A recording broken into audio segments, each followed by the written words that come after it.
Pemirsa, berita Kalimantan Selatan kembali berhadir menjumpai Anda. Bersama saya Naila Lutfiana, sejumlah berita dan informasi lainnya yang telah kami siapkan untuk Anda. Berikut berita utama hari ini.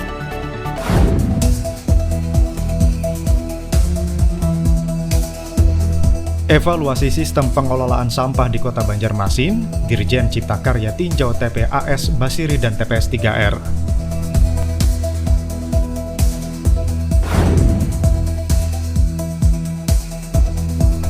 Wamenpan RB Republik Indonesia hadir dalam Rakor Pelayanan Publik se-Kalimantan Selatan. Banjarmasin boyong 3 buah penghargaan.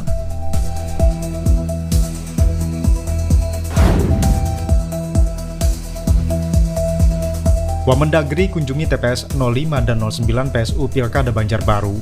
Bima Arya klaim partisipasi pemilih cukup baik dibanding pada pilkada serentak lalu.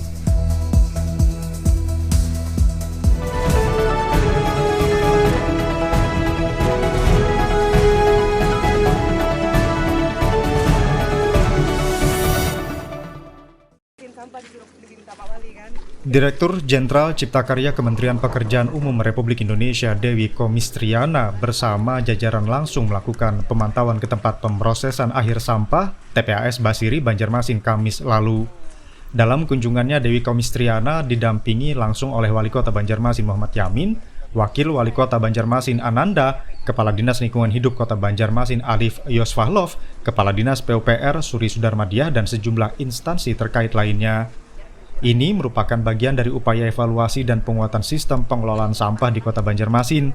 Hal ini sejalan dengan komitmen pemerintah untuk meningkatkan pelayanan infrastruktur dasar di daerah. Saat kunjungan, Dewi Komistriana bersama rombongan diajak meninjau sejumlah zona landfill di TPA Basirih, termasuk kawasan kolam lindi. Ia memantau langsung kondisi lapangan serta sistem pengelolaan sampah yang diterapkan di lokasi tersebut. Setelah itu, ia dan jajaran bergeser guna meninjau proses pengelolaan di TPS 3R Tanjung Pagar. Dalam keterangannya pasca peninjauan di 2 lokasi tersebut, Dewi Komistriana membeberkan beberapa catatan dan arahan terkait optimalisasi pengelolaan sampah, termasuk pentingnya penerapan teknologi ramah lingkungan serta peningkatan kapasitas pengelolaan di TPA Basiri dan TPS 3R. Yang pasti Pak, kondisi sampah di Banjarmasin ini kan sudah sangat memprihatinkan ya. Jadi kami sudah melihat bagaimana tumpukan sampah yang ada di TPA Basiri. Jadi sudah tidak terkelola dengan yang seharusnya. Harusnya kan kami kontroversi, ini kan sudah pendamping. Kemudian di samping itu juga sudah banyak lindi yang dihasilkan. Kemudian itu juga mungkin baru sekarang ini ya kemudian diolah. Karena harusnya diolah dulu sampai memenuhi memenuhi standar baku mutu untuk bisa dibuang akhirnya ke badan. Nah jadi kondisi ini ya memang harus segera ditangani. Jadi kondisi darurat sampah yang harus segera ditangani untuk mengatasi. Dan saya kira penanganannya ini tidak bisa hanya mengandalkan pemerintah kota saja. Saya pikir ini harus kolaborasi semuanya, semua stakeholder. Masyarakat sendiri juga harus berkontribusi di sini, dan saya kira masyarakat punya peran yang besar sekali ya, karena memilah dari rumah, mengurangi timbulan sampah dari rumah, itu akan betul-betul dapat mengurangi sampah yang harus diolah di TPA. Dewi kemudian merekomendasikan Kota Banjarmasin agar meniru beberapa daerah lain yang dinilai sudah berhasil dalam melakukan pemilahan sampah dari sumber. Sebab, jika hal tersebut berhasil dimaksimalkan, maka sudah mampu mengurangi setengah atau 50% dari jumlah sampah yang dibuang ke TPA. Fudail dan Lutfi Darlan melaporkan dari Banjarmasin, Kalimantan Selatan. Wali Kota Banjarmasin Muhammad Yamin mengikuti rapat koordinasi pelayanan publik se-Kalimantan Selatan yang turut dihadiri langsung Wakil Menteri Pendayagunaan Aparatur Negara dan Reformasi Birokrasi Menpan RB Republik Indonesia Purwadi Arianto di Gedung Mahligai Pancasila, Banjarmasin Kamis lalu. Di kesempatan itu, Wamenpan RB mengingatkan soal sinergi pengembangan pelayanan publik ke depan, khususnya di wilayah Kalimantan Selatan. Hal ini ia tegaskan di hadapan Wakil Gubernur Kalimantan Selatan Hasnur Yadi Sulaiman, beserta jajaran Forkopimda dan 13 kepala daerah se-Kalimantan Selatan.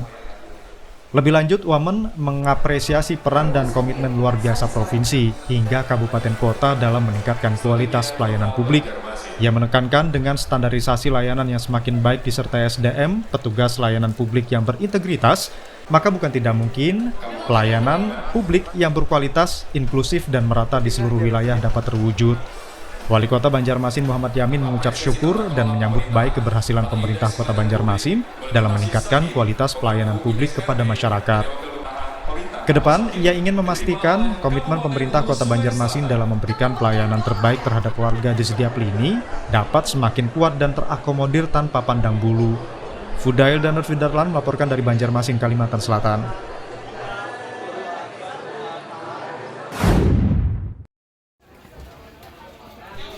Wakil Menteri Dalam Negeri Bima Arya Sugiarto berkesempatan mengunjungi 2 titik tempat pemungutan suara pada pelaksanaan pemungutan suara ulang Pilkada Banjarbaru Sabtu kemarin. Bima Arya mengunjungi TPS 05 Kelurahan Loktabat Utara dan TPS 09 Kelurahan Guntung Payung sebelum kembali terbang ke Jakarta di hari yang sama. Ia mengklaim partisipasi pemilih di PSU Banjarbaru cukup baik dibandingkan pada Pilkada serentak lalu. Bima Arya mengungkapkan 2 sampel TPS yang dikunjungi menunjukkan partisipasi pemilih yang lebih baik. Ia berharap agar pelaksanaan PSU berjalan lancar, terlebih belum ada informasi menonjol terkait pelaksanaan PSU. Optimis karena baru jam setengah 10 kurang ini sudah 50%. Ya, padahal 27 November lalu itu 54% katanya. Terakhir, Bima Arya menyebut bahwa Kemendagri memberikan atensi penuh terhadap 24 daerah yang melaksanakan PSU. Tak ada perbedaan apapun dari Kemendagri terhadap daerah yang melakukan PSU. Hafiz Ar-Rahman dan Lutfi Darlan melaporkan dari Banjarbaru, Kalimantan Selatan.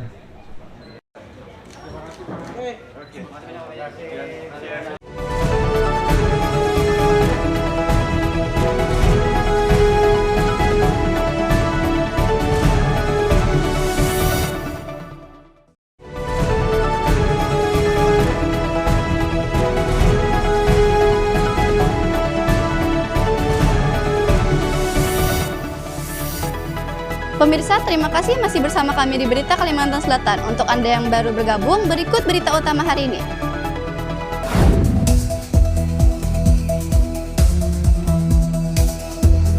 Evaluasi sistem pengelolaan sampah di Kota Banjarmasin, Dirjen Cipta Karya tinjau TPAS Basiri dan TPS 3R.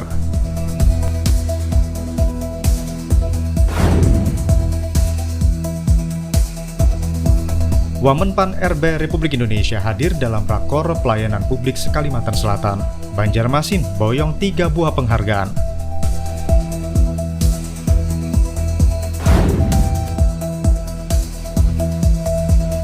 Wamendagri kunjungi TPS 05 dan 09 PSU Pilkada Banjarbaru. Bima Arya klaim partisipasi pemilih cukup baik dibanding pada Pilkada serentak lalu.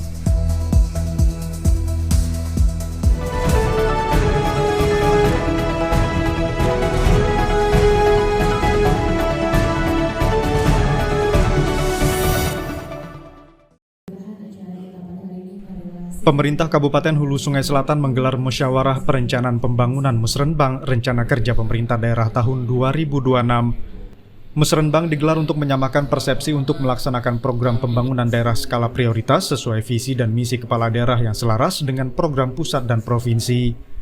Dalam musrenbang tersebut, semua stakeholder memberikan masukan dan saran program yang mendukung visi dan misi kepala daerah, baik dari organisasi, perangkat daerah maupun dari legislatif sebagai wakil masyarakat. Bupati Hulu Sungai Selatan, Syafruddin Nur, mengatakan tahun 2026 merupakan tahun awal yang krusial dalam mewujudkan visi dan misi membangun desa menata kota untuk Kabupaten Hulu Sungai Selatan yang semangat, sejahtera, mandiri, agamis, dan teknologis agar dapat tercapai dalam 5 tahun ke depan. Bupati Hulu Sungai Selatan, Syafruddin Nur, mengatakan program-program unggulan yang akan dilaksanakan pada 2026 mendatang diharapkan memberikan dampak terhadap perkembangan perekonomian lokal melalui hilirisasi dan sektor unggulan. 2026 ini merupakan tahun awal yang krusial daripada pewujudan visi misi membangun desa menata kota untuk Kabupaten Hulu Sungai Selatan yang semangat, sejahtera, mandiri, agamis, teknologis agar dapat nantinya tercapai dalam 5 tahun ke depan. Program-program unggulan kami pada tahun 2026 ini diharapkan memberikan dampak terhadap perkembangan perekonomian lokal melalui hilirisasi dan peningkatan sektor unggulan, peningkatan kualitas dan daya saing sumber daya manusia, serta pemerintahan yang akuntabel dan melayani. Adapun prioritas daripada daerah Kabupaten Hulu Sungai Selatan pada tahun 2026 ialah satu, penguatan daripada produktivitas dan daya saing sektor unggulan daerah yang selalu berkelanjutan. Kedua adalah perluasan kesempatan kerja dan pengurangan ketimpangan pendapatan. Diharapkan melalui musrenbang mampu mewujudkan kesamaan pandangan dan pemahaman kebijakan prioritas pembangunan di Kabupaten Hulu Sungai Selatan. Sofan dan Lutfi Darlan melaporkan dari Kabupaten Hulu Sungai Selatan, Kalimantan Selatan.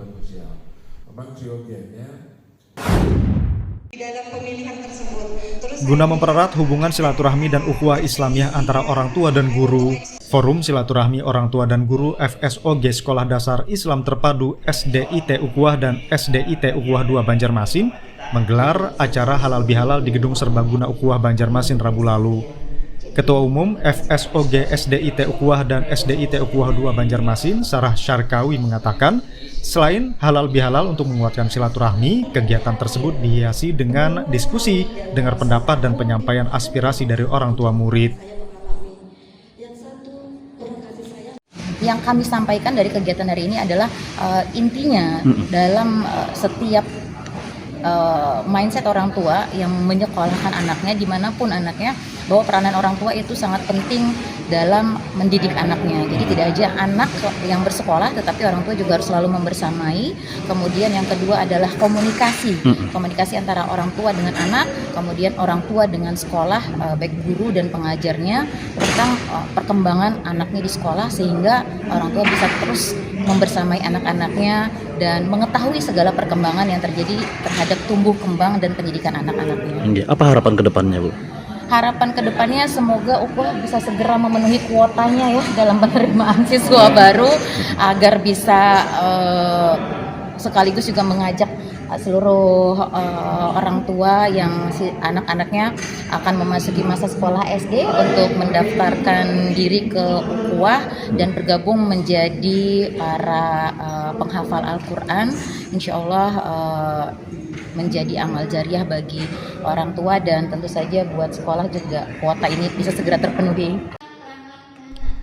Suasana semakin menarik ketika Ustazah Handayani memandu sesi tanya jawab serta memberikan saran, usulan serta masukan demi kemajuan sekolah. Tak ketinggalan tentang perkelahian siswa yang kasusnya hingga saat ini bergulir ke ranah hukum menjadi topik hangat dalam diskusi ini. Sebanyak 200 orang tua siswa hadir dalam forum diskusi ini. Hadir dalam acara tersebut Ketua Yayasan Ukhuwah Banjarmasin Ustaz Sirajuddin, Direktur Pendidikan Ustaz Hairani, kemudian Kepala Sekolah SDIT Ukhuwah Banjarmasin Ustaz Saifur Rahman, Kepala Sekolah SDIT Ukhuwah 2 Ustaz Abdul Munsi, dan Legal Yayasan Ukhuwah BK Dewa Krishna. Acara ditutup dengan bersalaman dan saling memaafkan antar orang tua dan guru serta para ustadz dan ustazah. Rahman Leon dan Lutfi Darlan melaporkan dari Banjarmasin, Kalimantan Selatan. Air merupakan sarana yang sangat vital bagi kelangsungan hidup. Seiring dengan pertambahan jumlah penduduk, perkembangan kota Banjarmasin baik di sektor pembangunan maupun industri yang terus meningkat mengakibatkan kebutuhan akan air bersih terus bertambah. Untuk itu, PAM Banjarmasin sebagai perusahaan pengelola air bersih di kota Banjarmasin dituntut untuk dapat memenuhi kebutuhan akan air bersih.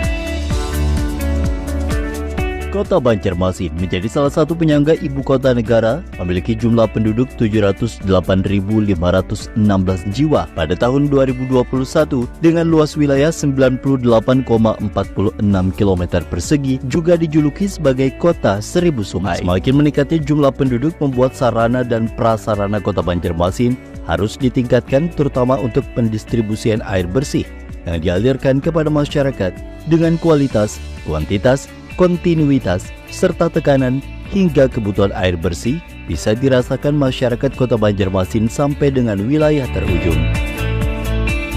Berdasarkan Perda Nomor 1 Tahun 2022 tentang perubahan bentuk Badan Hukum Perusahaan Daerah Air Minum Banjarmasin, resmi berubah menjadi Perusahaan Perseroan Daerah PT Air Minum Banjarmasin atau Perseroda. Akte Pendirian Nomor 05 tanggal 10 Juni 2022 yang disahkan melalui Keputusan Menteri Hukum dan Hak Asasi Manusia Republik Indonesia. PAM Banjarmasin mempunyai visi, yaitu mewujudkan perusahaan air minum yang berdaya saing global, cerdas, dan unggul dalam pelayanan serta pengelolaan secara berkelanjutan. Sedangkan misi PT Air Minum Banjarmasin adalah mengembangkan karyawan profesional berakhlak mulia, menjaga ketersediaan sumber daya air baku yang berkelanjutan, menerapkan pelayanan prima dan inovasi sistem teknologi terkini, melaksanakan manajemen mutu, lingkungan, keselamatan, dan kesehatan kerja atau K3, mengembangkan diversifikasi usaha. PAM Banjarmasin Kota Banjarmasin berupaya untuk tetap terus eksis dalam memberikan pelayanan terbaik kepada pelanggan.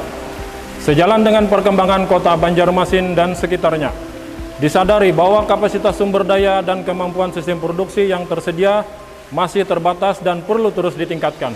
Untuk itu, perlu disusun program kerja, anggaran, dan perencanaan strategis yang terpadu agar dapat dipergunakan oleh pihak manajemen sebagai bahan referensi untuk mengambil keputusan pengembangan investasi, serta kesiapan menghadapi tantangan ke depan guna mencapai pelayanan prima yang lebih baik lagi.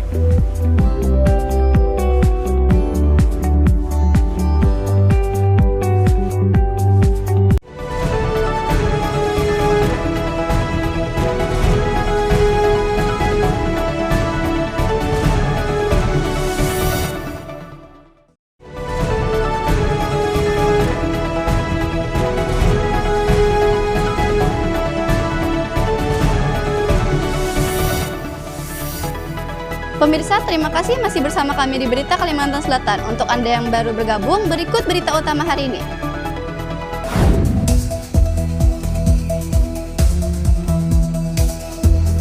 Evaluasi sistem pengelolaan sampah di Kota Banjarmasin, Dirjen Cipta Karya tinjau TPAS Basiri dan TPS 3R.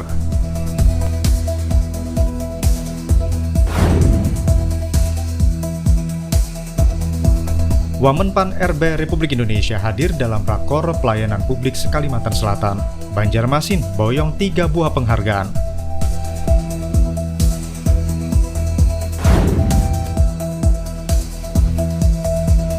Wamendagri kunjungi TPS 05 dan 09 PSU Pilkada Banjarbaru. Bima Arya klaim partisipasi pemilih cukup baik dibanding pada pilkada serentak lalu.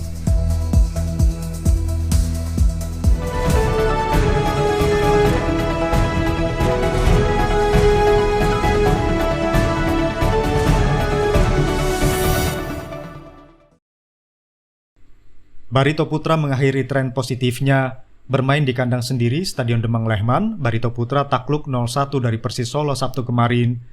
Gol tunggal Persis Solo dicetak pemain belakang Eki Taufik Febrianto menit ke-57. Gol tersebut lahir setelah Eki Taufik berhasil memanfaatkan bola kemelut di depan gawang Barito Putra. Tambahan 3 poin membuat Laskar Samber Nyawa naik 2 peringkat ke posisi 13 klasemen sementara Liga 1 2024-2025 dengan raihan 29 poin. Sementara itu kekalahan ini membuat Barito Putra harus rela turun 1 tingkat ke peringkat 14 meski sama-sama mengoleksi 29 poin. Tim Liputan Kalsel Pos TV.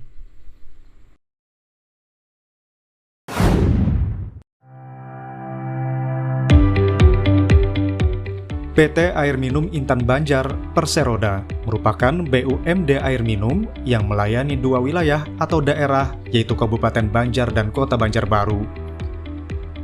2 wilayah tersebut sebelumnya merupakan satu daerah dan dipimpin oleh Bupati Kabupaten Banjar.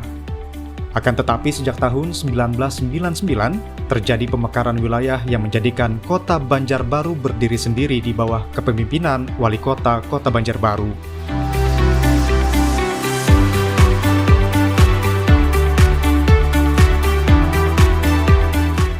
Kabupaten Banjar memiliki luas wilayah kurang lebih 4.688 km persegi, serta memiliki 19 kecamatan.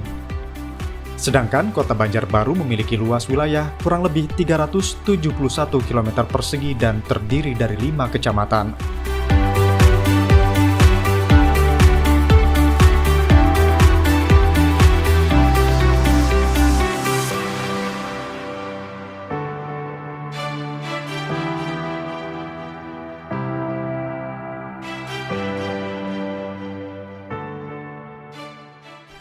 PT Air Minum Intan Banjar Perseroda memiliki visi dan misi